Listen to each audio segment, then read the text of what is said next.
Everyone tells you not to go on the dark web. They warn you about the red rooms, the hitmen, the black markets, but they never warn you about the boredom. Because the truth is, 99% of the deep web is just dead links, broken code, and scams. But it's that 1% you have to worry about. The 1% that isn't a scam. The 1% that is looking right back at you. My name is Marcus, and I used to run a channel dedicated to debunking deep web urban legends. I bought haunted items, ordered from mystery black market vendors, the works. It was all fake. All of it. Until I found a site called The Red String. It wasn't a marketplace. It was just a single page with a blinking text box and a Bitcoin address. Above the text box it said, "We know what you've lost. Pay the fee. Watch it be found." I figured it was an alternate reality game, an ARG, or just a creative scam to steal $50 worth of crypto. I transferred the Bitcoin and typed in a random string of numbers as my order ID, just to see what would happen. Nothing happened. I went to sleep, completely forgetting about it. 3 nights later, at exactly 3:15 a.m., my laptop woke from sleep mode. The screen glowed bright blue in my dark apartment. I groggily sat up.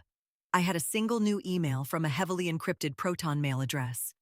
The subject line was my full legal name, not my username, my real name. Inside was a single link. I clicked it. It opened a live video stream. The resolution was terrible, grainy and washed out, illuminated only by a harsh single overhead bulb. It showed a wooden table. Standing behind the table was a person wearing a heavy dark raincoat and thick black rubber gloves. They weren't moving. Just standing there. Then they reached into their pocket and placed an object on the table. It was a silver pocket watch. It had a deep, jagged scratch right across the glass face. My breath hitched. My grandfather had given me a watch exactly like that. I had lost it 3 years ago when I moved into my apartment. The gloved figure reached into their pocket again. They placed a second item on the table. A blue dog collar with a brass bone-shaped tag. The name engraved on it was Buster. Buster was my childhood golden retriever. He died when I was 12. We buried him in that collar. My hands started to shake. I typed into the stream's chat box, "Who are you? How did you get those?" The figure on the screen didn't look at the camera. Instead, they reached off-screen and pulled an empty cardboard box onto the table. Slowly, methodically, they placed the watch and the collar into the box. Then, they held up a third item to the lens. It was my wallet, the one I had left on my kitchen counter before I went to bed. I froze. I stared at the screen. I looked at the background of the video, past the table, past the harsh light. The walls behind the figure were painted a very specific shade of olive green, the exact same color as my living room. The stream wasn't coming from some warehouse in Russia. It was coming from downstairs. I grabbed the heaviest thing I could find, a metal desk lamp, and crept out of my bedroom. I looked down the stairs. From the bottom floor, I could see a faint, harsh white light spilling out from the kitchen. I looked down at my laptop screen. The figure was taping the box shut. They took out a thick black marker and wrote my name on the top. Then, they picked up the camera. On the stream, I watched the camera pan across my own kitchen. I saw my fridge. I saw my coffee maker. Then, the camera turned and pointed up the staircase.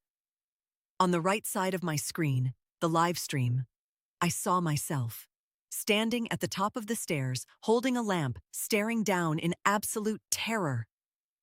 The figure in the raincoat took a step up the stairs. I slammed my laptop shut, ran back into my bedroom, locked the door, and shoved my dresser against it. I called 911. I sat against the wall, listening to the heavy, slow footsteps creaking up the wooden stairs. Creak, creak. They stopped right outside my bedroom door. I held my breath. I waited for the knob to turn. I waited for the door to break down. But it didn't. Instead, I heard the faint sound of cardboard scraping against the hardwood floor. Then footsteps walking away, heading back down the stairs, and the sound of my front door clicking shut. When the police arrived, they found nothing. No forced entry, no fingerprints, no trace of anyone having been there. Except for one thing. Sitting perfectly centered on the mat right outside my bedroom door was the cardboard box. Inside was my grandfather's watch. Buster's collar, my wallet. And at the very bottom, buried under packing peanuts, was a Polaroid photograph. It was a picture of me, asleep in my bed, taken from above. The timestamp on the bottom was from 3 nights ago, the exact night I paid the Bitcoin. I moved out the next day. I destroyed the hard drive. I never went back on the dark web. But sometimes, when I'm lying in my new apartment, in the pitch black, I hear the floorboards creak, and I wonder if they're still collecting things I haven't lost yet.